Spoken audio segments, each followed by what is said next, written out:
Hey, it's Rebecca Smith for the KBIA Newsroom in Columbia, and it's time for Missouri Health Talks, a project where we listen in on Missourians' conversations about access to health care. This week we hear from Madeline Nash in Kirksville. She's a counselor at University Counseling Services at Truman State University, and full disclosure, someone I knew during my undergrad at Truman. She spoke about her role with students since classes moved online due to the coronavirus pandemic, and about how students are handling the loss of things like graduation and routines on campus. Here's Madeline. Having someone that just understands the developmental age of a college student, I think through the conversations I had this week with our seniors who were, supposed to attend a graduation ceremony on Saturday. And some of them were saying things like, well, people in my family or some of the older generations that I've interacted with have said like, well, I didn't get to go to graduation because I was going to Vietnam, or, this other terrible thing was happening.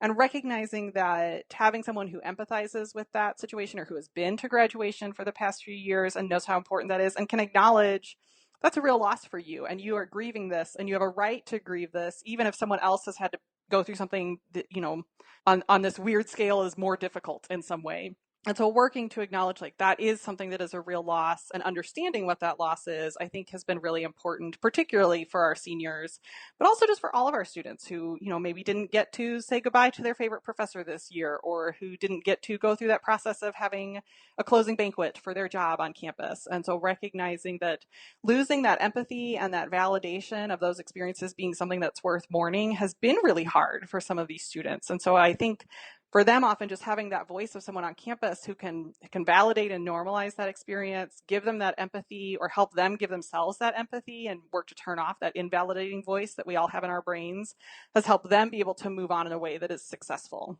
If you look at Maslow's hierarchy of needs, no one is achieving self-actualization during quarantine. Like, you can't get to the point where you are living your most full, most satisfying life when we're at a point where we can't interact with people the way we are used to or the way we most want to, or when we can't turn on the TV or turn on social media and not read some sort of traumatizing or scary or just overwhelming kind of news article or story or personal report about how this is affecting the community around us. And so the sense that we are in like a community experience of trying to increase and re-navigate a sense of safety means that for a lot of us, we're not going to be at that point where we're operating at our peak.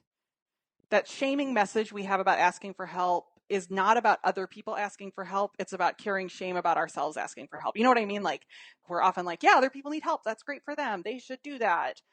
I don't want to need help, and it's uncomfortable for me to need help, and I feel shame or I feel a sense of stigma about myself asking for help. And so I often talk to people about, well, it sounds like you feel like it's okay for humans to ask for help. Let's remember, you're human.